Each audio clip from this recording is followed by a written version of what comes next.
भारतीय सेना ने एक्शन लिया है। सेना ने संदिग्ध आतंकवादियों पर गोलीबारी की है। किरी बट्टाल क्षेत्र में नियंत्रण रेखा के पास गोलीबारी हुई है। इलाके में सेना का सर्च ऑपरेशन जारी है। आतंकियों की गोलीबारी का सेना ने भी करारा जवाब दिया है। तो हर आतंकियों को मुंह तोड़ जवाब देने के लिए सेना के जवान तैनात हैं और आतंकियों की गोलीबारी का सेना ने करारा जवाब दिया है। अखनूर में भारतीय सेना ने एक्शन लेते हुए संदिग्ध आतंकियों पर गोलीबारी की, फायरिंग की। किरी बट्टाल क्षेत्र में नियंत्रण रेखा के पास गोलीबारी की गई और वहां देखिए आने जाने वाली गाड़ियों को चेक किया जा रहा है, पहचान पत्र मांगा जा रहा है। सेना के जवान मुस्तैद हैं क्योंकि भारतीय सेना की गाड़ी पर आज आतंकी हमला हुआ, उसके बाद से भारतीय सेना के जवान लगातार मुस्तैद हैं। आज राजौरी के सुंदरबनी इलाके में सेना की गाड़ी पर गोलीबारी की गई थी, जिसके बाद आप जो फोर्स हैं, सुरक्षा बल के जवान हैं, वो चप्पे चप्पे पर मुस्तैद हैं, तैनात हैं और संदिग्ध आतंकियों ने जो सेना की गाड़ी पर फायरिंग की, अब करारा जवाब दिया जा रहा है भारतीय सेना के जवानों की तरफ से। इससे पहले मल्ला के घने जंगलों से सेना की गाड़ी पर कई राउंड फायरिंग की गई थी। आतंकियों ने छिपकर फायरिंग की। उसके बाद अब भारतीय सेना के जवान भी एक्शन ले रहे हैं।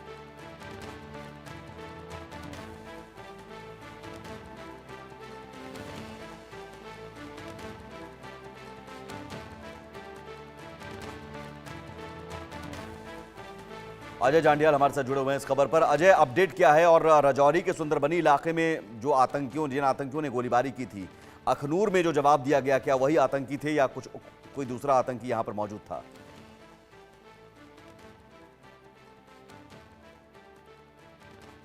अजय, आप तक आवाज आ रही है?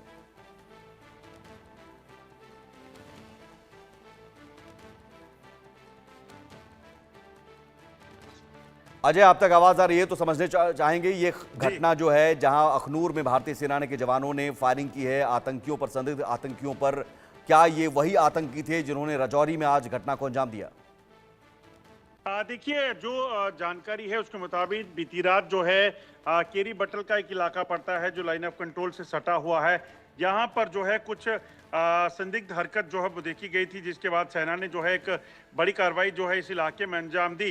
सेना ने जैसे ही इस संदिग्ध हरकत को देखा तो उन्होंने तो तुरंत जो है एक बड़ा ऑपरेशन लॉन्च किया और लगभग 1 घंटे तक जो है इन जो आतंकी थे और उसके बाद सेना के बीच जो है वो मुठभेड़ चलती रही और सुबह लगभग 11 से 12 बजे के बीच जो है एक घटना सामने आई, जिसमें दूसरी घटना जो पेश आई, जिसमें एक अन्य इलाके में जो है वो सेना की गाड़ी पर जो है वो फायरिंग हुई। तो माना ही जा रहा है कि शायद ये वही आतंकी थे जो उस इलाके में रात को देखे गए और उसके बाद इन्होंने जंगल में पूरी रात जो है अपने आप को रात के अंधेरे का फायदा उठाकर वहां पर मूवमेंट की हो सकती है। तो ऐसे में इस पूरे इलाके में एक बड़ा तलाशी अभियान जो है वो चल रहा है और मंशा यही कि जल्द से जल्द इन आतंकियों तक पहुंचा जा सके, इनको मार गिराया जा सके। केरी बट्टल का जिस इलाके में बीती रात जो है सेना के जवानों ने संदिग्ध हरकत देखी थी, जिसके बाद 1 घंटे तक फायरिंग चली, ये वही इलाका है जहां पर पहले भी कई आतंकी घटनाएं हो चुकी हैं। यहीं पर कुछ समय पहले 3 आतंकियों को मार गिराया गया था। यहीं पर जो है सेना के 2 जवानों की तरफ शहादत हुई थी जब सरहद पार से पाकिस्तान की तरफ से एक आईडी जो है वो उसको यहाँ पर प्लांट किया गया था, जिसमें सेना के जवान जो है वो गंभीर रूप से घायल हुए और बाद में उनकी शहादत हुई। तो ऐसे में ये इलाका जो है वो काफी चुनौतियों भरा है। यहाँ पर पहले भी इन्फिल्ट्रेशन जो है वो आतंकी करते रहे, तो ऐसा माना जा रहा है कि शायद ये वही आतंकी हो सकते हैं जिन इलाकों जो इलाका है जिस इलाके में सरहद पार लाइन ऑफ कंट्रोल की दूसरी तरफ आतंकियों की मौजूदगी की खबर थी। तो ऐसे में ये आतंकी जो है शायद घुसपैठ करके इस तरफ आए हो सकते हैं। और ये जो आप राजौरी की घटना जो हुई, क्या वहां पर कोई और आतंकियों का समूह था मौजूद जिसने फायरिंग की और वहां पर क्या अपडेट है? देखिए, दरअसल दूसरा वाकया जो पेश आया है यहाँ से जिस इलाके में केरी बट्टल का जो इलाका है, यहाँ से तकरीबन 6 से 7 किलोमीटर दूरी पर जो है सुबह दिन के उजाले में सेना की गाड़ी जब वहां से मूवमेंट कर रही थी, वहां पर उस पर हमला हुआ है। तो माना ही जा रहा है कि शायद ये वही आतंकियों का ग्रुप हो सकता है जो पहले वहां पर स्पॉट हुआ था। उसके बाद वो यहाँ पर पहुंचा और जैसे ही उसने एक सेना की गाड़ी को देखा तो उस पर फायरिंग शुरू कर दी। तो इस चीज की आशंका जरूर बनी हुई है, मगर सेना के लिए सबसे बड़ी प्राथमिकता जो है वो पुलिस के लिए और सेना के लिए वो इन आतंकियों को ट्रेस करना है। उसके बाद जो है तमाम चीजों में तफ्तीश की जा सकती है, मगर पहली प्राथमिकता जो है जंगल में छुपे इन आतंकियों को ट्रेस करने की है, इनको ढूंढ निकालने की है और इनको मार गिराने की है।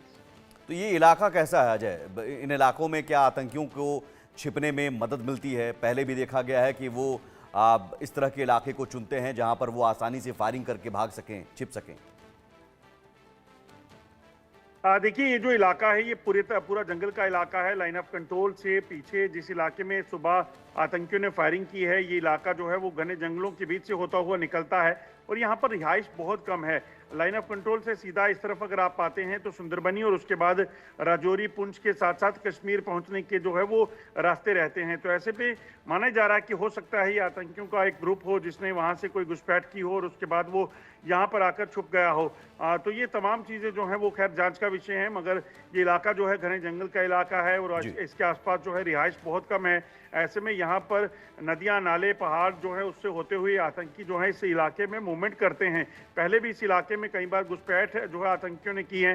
कई बार यहाँ सुंदरबनी में भी आतंकी जो है वो घुसपैठ करके जो पहुंचे थे उनको सुरक्षा बलों ने मार गिराया है। अभी कुछ समय पहले ही केरी बटल के इलाके में भी 3 आतंकी मारे गए थे। तो ये बड़ा ये कहा जा सकता है कि पुराना